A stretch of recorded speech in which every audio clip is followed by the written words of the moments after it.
প্রিয় শিক্ষার্থী বন্ধুরা, আসসালামু আলাইকুম। ট্যালেন্ট একাডেমি কেয়ারের পক্ষ থেকে সবাইকে স্বাগতম। আশা করি তোমরা সবাই ভালো আছো। আমি আলহামদুলিল্লাহ ভালো আছি। আমি আজকে নবম শ্রেণীর চতুর্থ সপ্তাহের অ্যাসাইনমেন্ট অর্থাৎ নির্ধারিত কাজ 2 গণিত অধ্যায় 6, 3, 17 আজকে আমি এই পর্বে সৃজনশীল 1 এবং 2 আলোচনা করব। তোমরা শুরু থেকে শেষ পর্যন্ত অবশ্যই ভিডিওটি দেখবে। ভালো লাগলে অবশ্যই বন্ধুদের মাঝে শেয়ার করবে। তাহলে দেখো, সৃজনশীল 1-এ যে প্রশ্নটি ছিল, প্রশ্নটি হচ্ছে PQR একটি সমবাহু ত্রিভুজ এবং PS QR এর উপর লম্ব। এই উদ্দীপকের আলোকে এখানে 3টি প্রশ্ন দেওয়া হয়েছে।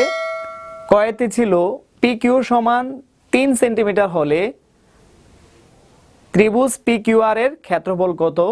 ক্ষয়ের প্রশ্নটি ছিল প্রমাণ করো যে PQ plus PR greater than 2PS। গয়ের প্রশ্নটি ছিল প্রমাণ করো যে 4PS স্কোয়ার সমান 3PR স্কোয়ার। এই ছিল আমাদের সৃজনশীল 1-এর প্রশ্ন। আমরা তার আলোকে আজকে এই প্রশ্নটি সমাধান করব। তাহলে দেখো, সৃজনশীল প্রশ্ন সমাধানের পূর্বে আমি তোমাদের কতগুলো তথ্য দিচ্ছি। তথ্যগুলো হচ্ছে, 1 নাম্বার, আমাদেরকে জানতে হবে আসলে সমবাহু ত্রিভুজ কি। আমরা জানি সমবাহু ত্রিভুজ কাকে বলে। যেই ত্রিভুজের 3টি বাহু সমান তাকে সমবাহু ত্রিভুজ বলে। সমবাহু ত্রিভুজের আরও একটি বৈশিষ্ট্য হচ্ছে, সমবাহু ত্রিভুজের প্রত্যেকটা কোণের পরিমাণ 60 ডিগ্রি অর্থাৎ 60 ডিগ্রি। তোমরা অবশ্যই এগুলো মাথায় ভালোভাবে রাখবে। তারপরে আরেকটা সূত্র দেখো, আমি এখানে একটা সূত্র লিখেছি। সূত্রটা হচ্ছে সমবাহু ত্রিভুজ ক্ষেত্রের ক্ষেত্রফল। আমরা জানি √3/4 a স্কোয়ার বর্গ একক, যেখানে এ ছিল বাহুর দৈর্ঘ্য। আমরা জানি সমবাহু ত্রিভুজের প্রত্যেকটি বাহু সমান। তোমরা আরও একটা তথ্য জেনে রাখো, সেটা হচ্ছে ত্রিভুজের পরিসীমা। তোমাদেরকে যদি প্রশ্নে আরও চায় যে ত্রিভুজের পরিসীমা কি, আমরা জানি ত্রিভুজের পরিসীমা হচ্ছে 3টি বাহুর যোগফল, সেটাও জেনে রাখো। আজকে আমি তোমাদেরকে এই প্রশ্নের সমাধানটা খুব সুন্দরভাবে দেখাবো। তোমরা শুরু থেকে শেষ পর্যন্ত অবশ্যই ভিডিওটি দেখবে। ভালো লাগলে অবশ্যই বন্ধুদের মাঝে শেয়ার করবে। মনে রাখবে, শেয়ার করতে কিন্তু তোমার কোনো টাকা পয়সা খরচ হবে না। তাহলে দেখো, আমি এখন তোমাদের কয়ের সমাধানটা দেখাবো। আমাদের কয়ের প্রশ্ন ছিল PQR এর ক্ষেত্রফল কত, অর্থাৎ PQR একটি সমবাহু ত্রিভুজ ছিল, অর্থাৎ যেখানে PQR আমাদেরকে সমবাহু ত্রিভুজ বলেছিল। তাহলে আমরা সমবাহু ত্রিভুজ ক্ষেত্রে ক্ষেত্রফল তোমাদেরকে অবশ্যই আমি একটা সূত্র লেখাইছিলাম, সেটা ছিল √3/4 a স্কোয়ার, যেখানে এ ছিল কি বাহুর দৈর্ঘ্য। অর্থাৎ এই ত্রিভুজে PQ সমান 3 সেন্টিমিটার আমাদের হাতে দেওয়া আছে। তাহলে যেহেতু PQR একটি সমবাহু ত্রিভুজ ক্ষেত্র, সুতরাং আমরা লিখতে পারি সমবাহু ত্রিভুজ ক্ষেত্রের ক্ষেত্রফল, অর্থাৎ PQR এর ক্ষেত্রফল লিখতে পারি কি বলতো, √3/4 PQ স্কোয়ার। অর্থাৎ আমরা সূত্র শিখেছিলাম কি তোমাদের, √3/4 a স্কোয়ার বর্গ একক, যেখানে এটা হচ্ছে কি PQ। এই PQর মান দেওয়া আছে আমার কত, 3 সেন্টিমিটার। তাহলে আমি এটা 3 সেন্টিমিটার মান বসাই দিছি। দেখো, তাহলে 3 উপর স্কোয়ার হলো কত, 3 3 9। অর্থাৎ এই 9 যদি তুমি √3 সাথে গুণ করো, তাহলে আমরা পেলাম কত, 9√3, নিচে হচ্ছে 4। অর্থাৎ আনসার দাঁড়ালো আমাদের কাছে 9√3/4। আশা করি তোমরা বুঝতে পেরেছো। তাহলে দেখো, এখন আমি তোমাদের খ নাম্বার প্রশ্নের সমাধানটা দেখাবো। খ নাম্বার প্রশ্নটি ছিল PQ plus PR greater than 2PS। অর্থাৎ আমি এখানে লিখেছি উদ্দীপকটা সহকারে লিখেছি প্রশ্নটা।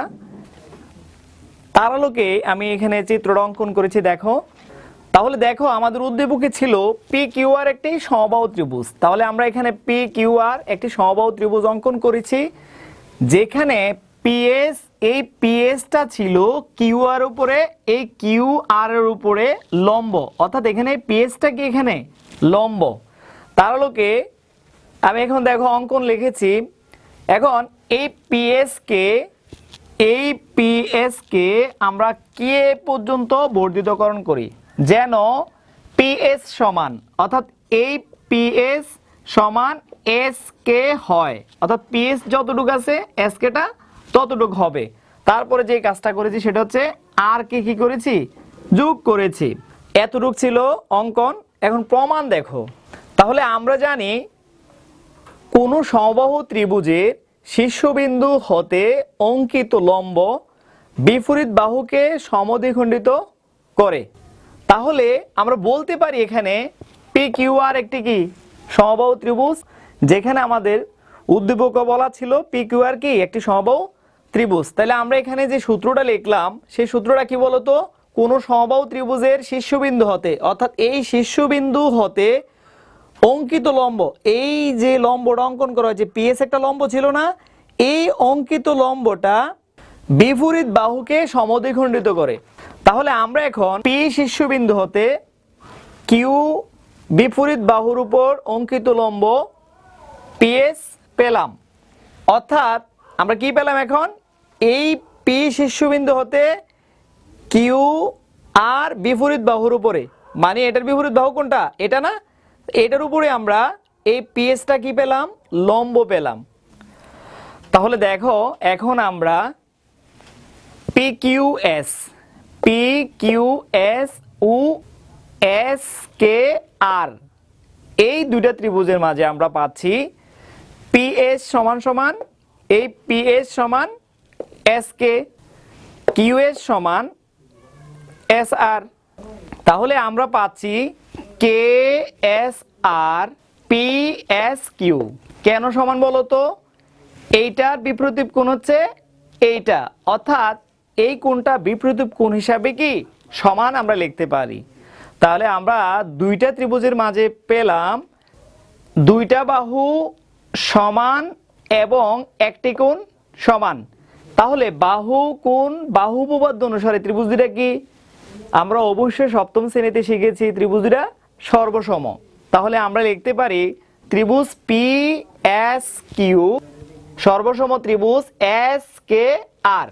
তাহলে দেখো যেহেতু এই দুইটা ত্রিভুজের মাঝে আমাদের এই বাহু এবং কোণটা সমান, সে আলোকে আমরা ত্রিভুজ দুইটা কি লিখেছি, এখানে সর্বসম লিখেছি। তাহলে ত্রিভুজে আরো একটা বাহু বাকি আছে না, সেটা হচ্ছে কি পি কিউ আর হচ্ছে আর কে, এই বাহুটাও কি হবে, সমান হবে। তাহলে আমরা লিখতে পারি পি কিউ সমান কি আর কে। আবার ত্রিভুজ পি কে আর এ আমরা পাচ্ছি ত্রিভুজ পি কে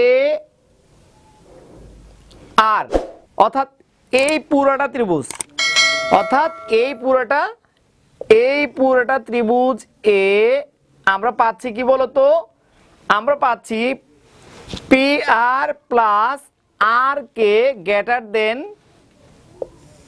পি কে।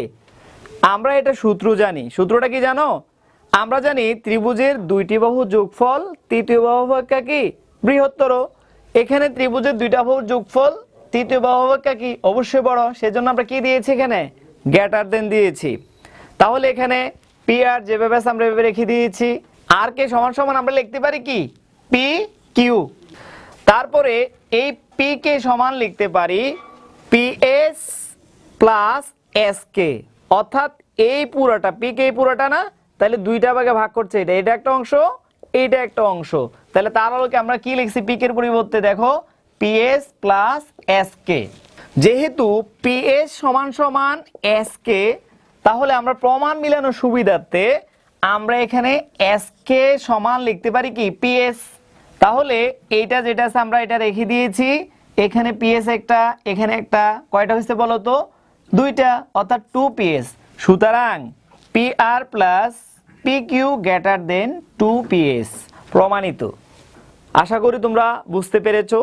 তাহলে দেখো গ নাম্বার প্রশ্ন আমাদের ছিল প্রমাণ করো যে 4PS² সমান 3PR²। তার আলোকে দেখো আমি এখানে চিত্র অঙ্কন করেছি। আমরা জানতাম যে পি কিউ আর একটি সমবাহু ত্রিভুজ, যেখানে পিএস ছিল কিউ আর এর উপরে লম্ব।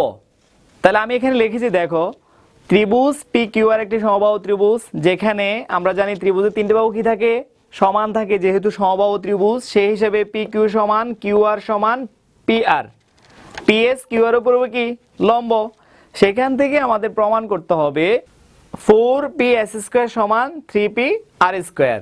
তার আলোকে আমি লিখেছি এখানে দেখো পিএস ত্রিভুজ পি কিউ আর এর মধ্যমা, অর্থাৎ পিএসটা ছিল কি ত্রিভুজ পি কিউ আর এর মধ্যমা। তাহলে সুতরাং আমরা লিখতে পারি কিউএস সমান এস আর সমান হাফ অফ কি বলতো কিউ আর, অর্থাৎ কিউ আর এর অর্ধেক না এই কিউএসটা অথবা এস আরটা।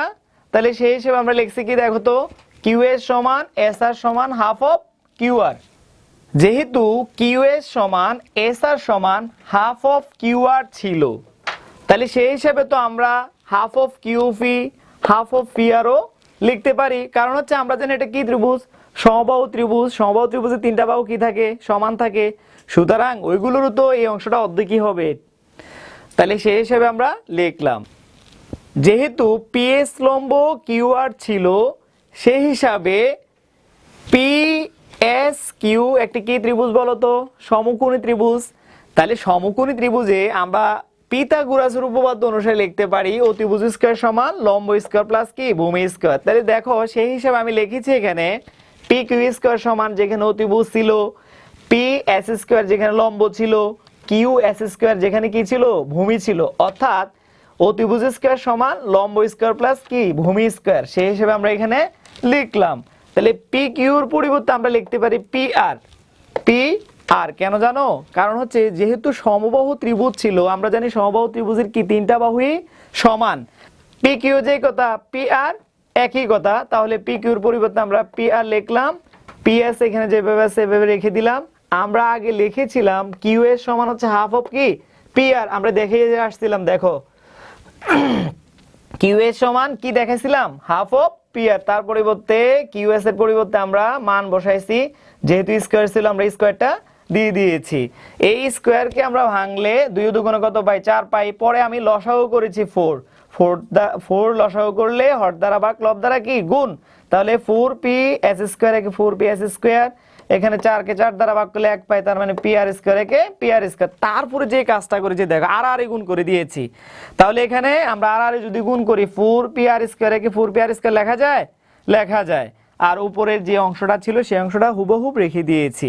এইখানে pr স্কয়ারটা প্লাসে ছিল না, পক্ষান্তর করে নিলে আমরা জানি এটা মাইনাস হয়ে যাবে। তাহলে 4টা pr স্কয়ার থেকে যদি একটা pr স্কয়ার চলে যায় থাকে কয়টা বলো তো 3টা pr স্কয়ার থাকে। অর্থাৎ 4p s স্কয়ার সমান 3p r স্কয়ার প্রমাণিত।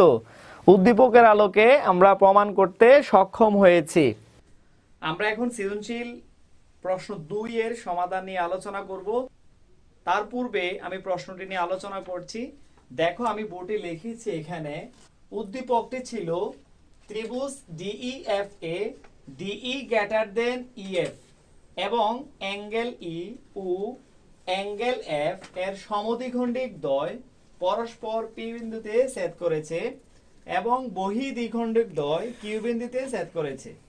কয়ের প্রশ্নটি এখানে করেছে যে অ্যাঙ্গেল D সমান যদি 40 ডিগ্রি হয় তাহলে আমাকে বলেছে কি EPE এর ডিগ্রি পরিমাপ নির্ণয় করো।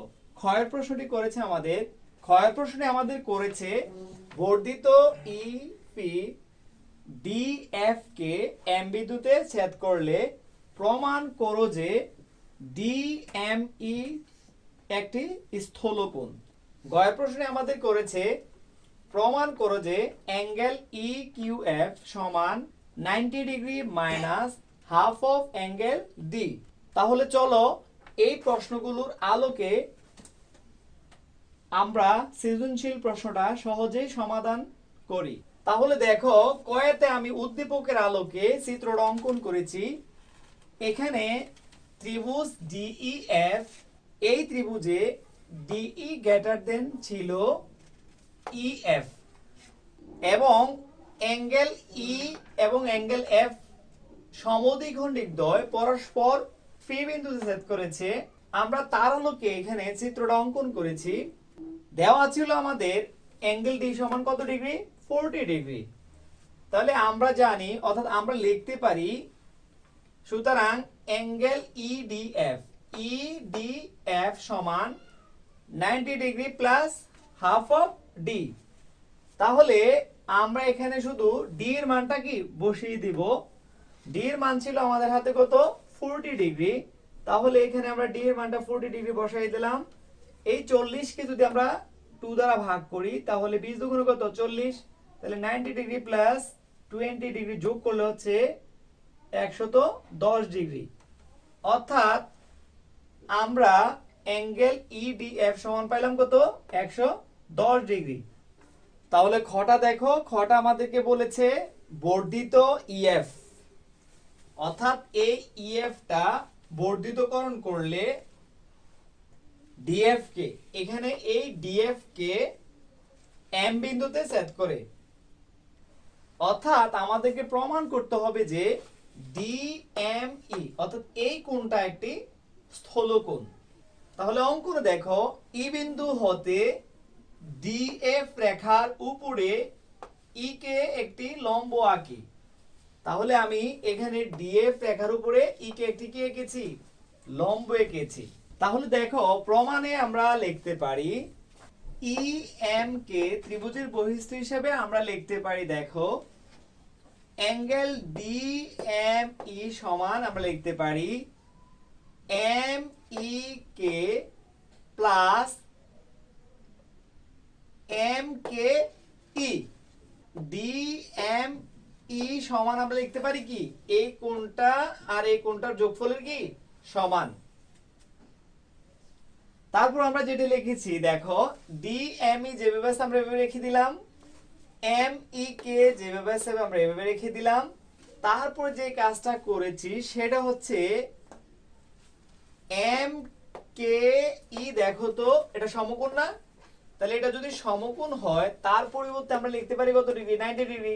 তাহলে দেখা যাচ্ছে D M E greater than 90 degree, কারণ দেখো তুমি 90 ডিগ্রির সাথে কি আছে আরেকটা কোণ যোগ আছে, অর্থাৎ অবশ্যই ডি এম ই টা 90 ডিগ্রি থেকে কি হবে বড় হবে।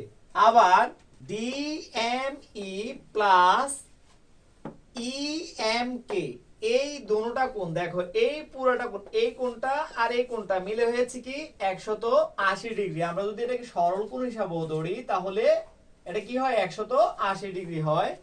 তারপর আমরা এটা প্লাস থাকার কারণে পক্ষান্তর করে নিয়ে গেছে ওপাশে মাইনাস হয়ে গিয়েছে। সুতরাং ডি এম ইটা লেস দেন 180 ডিগ্রি। তাহলে দেখো আমরা 1 ও 2 নং সমীকরণ হতে পেয়েছিলাম কি ডিএম লেস দেন 180 ডিগ্রি পেয়েছিলাম 2 নং সমীকরণে। 1 নং সমীকরণে আমরা পেয়েছিলাম angle DME greater than 90 degree, অর্থাৎ ডিএমই টা 90 ডিগ্রি থেকে ছিল বড় ছিল। তাহলে আমরা জানি যে কোণের পরিমাণ 90 ডিগ্রি অপেক্ষা বড় 180 ডিগ্রি অপেক্ষা ছোট সেই কোণকে বলা হয় কি জানো তো স্থলকোণ। কি কোণ স্থলকোণ। সুতরাং আমরা লিখতে পারি ডিএমই একটি স্থলকোণ প্রমাণিত। তাহলে দেখো এখন আমরা গ নাম্বার প্রশ্ন সমাধান করব। আমি এখানে একটা চিত্র অঙ্কন করেছি। চিত্রটা হচ্ছে কি দেখো তো অ্যাঙ্গেল ই ও অ্যাঙ্গেল এফ বহি দ্বিখণ্ডিক দ্বয় কিউ বিন্দুতে ছেদ করেছে।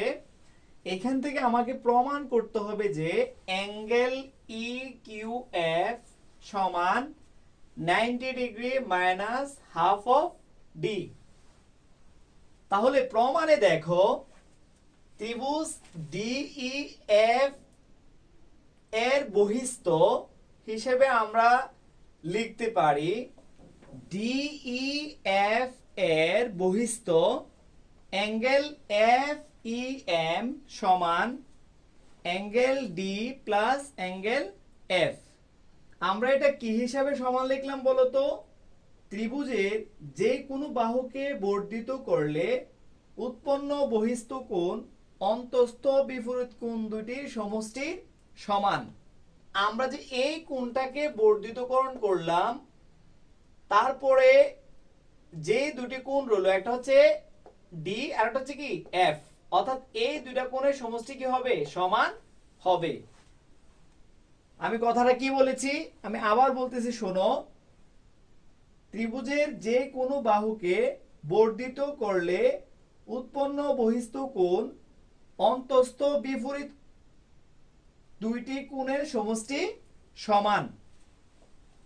এই হিসাবে আমরা অ্যাঙ্গেল ই সমান angle D plus angle F লিখতে পারি।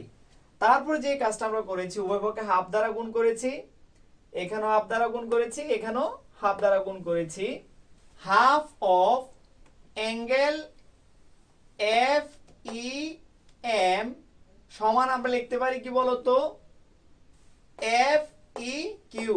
যেহেতু এই ইটা ছিল কি সমদ্বিখণ্ডিক, সেই হিসেবে আমরা এটাকে এটার পরিবর্তে আমরা এটা লিখতে পারি। আর বাকি যেটা আছে সেটা রেখে দিয়েছি। তাহলে আমরা এটা কি কয়, 1 নং সমীকরণ ধরলাম। তোমাদের এই প্রশ্নটা কিন্তু এসএসসির জন্য খুব গুরুত্বপূর্ণ একটা প্রশ্ন, সুতরাং এটা মনোযোগ দিয়ে সমাধান করবে। অ্যাসাইনমেন্টের পাশাপাশি পরবর্তী এসএসসি পরীক্ষায় যখন যাবে তখন অবশ্যই এটা কাজে লাগবে। তাহলে দেখো, একইভাবে আমরা আবার লিখতে পারি ত্রিভুজ ডিইএফ এর বহিস্থ অ্যাঙ্গেল ইএফ কে সমান angle D plus angle E. তারপর আমরা যে কাজটা করেছি সেটা হচ্ছে উভয় পক্ষে আমরা হাফ দ্বারা গুণ করেছি। হাফ অফ অ্যাঙ্গেল ইএফ কে এর পরিবর্তে লিখতে পারি আমরা ইএফ কিউ। তাহলে ওইটা যেটা আছে আমরা এটা রেখে দিয়েছি।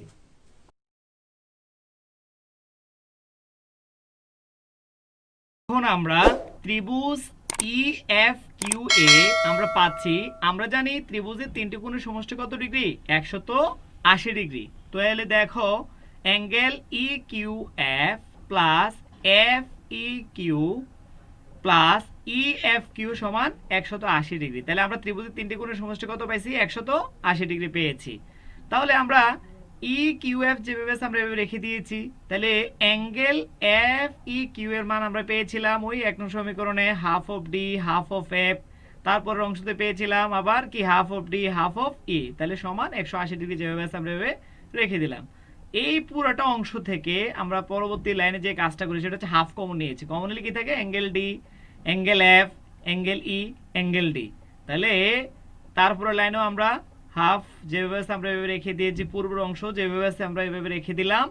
এই তিনটা কোণ অর্থাৎ angle D, angle F, angle E সমান আমরা লিখতে পারি কি 180 ডিগ্রি। আমরা জানি ত্রিভুজের তিনটি কোণের সমষ্টি কত ডিগ্রি, 180 ডিগ্রি। তাহলে ডি রয়ে গেল না, তাহলে ডিটা রেখে দিয়েছি। তারপরে আমরা হাফ দ্বারা গুণ করেছি, তাহলে half into 180 degree into half into D সমান 180 degree. Angle E Q F সমান কাটাকাটি করলে আমরা কত পাচ্ছি, 90 ডিগ্রি পাচ্ছি। তাহলে 90 ডিগ্রির পাশে প্লাসের থাকার কারণে পক্ষান্তর করে নিয়ে গেলে অবশ্যই মাইনাসের হয়ে যাবে, ডিটাও কি হয়ে যাবে, মাইনাসের হয়ে যাবে। অর্থাৎ আমাদের কাছে প্রমাণ দাঁড়ালো অ্যাঙ্গেল ই কিউ এফ সমান 90 degree minus half angle D, প্রমাণিত। বন্ধুরা, ভিডিওটি কেমন লেগেছে অবশ্যই কমেন্টে জানিয়ে দেবে। ভালো লাগলে অবশ্যই বন্ধুদের মাঝে শেয়ার করবে। আজকে এ পর্যন্তই, দেখা হবে পরবর্তী পর্বে। ভালো থাকো, সুস্থ থাকো, আল্লাহ হাফেজ।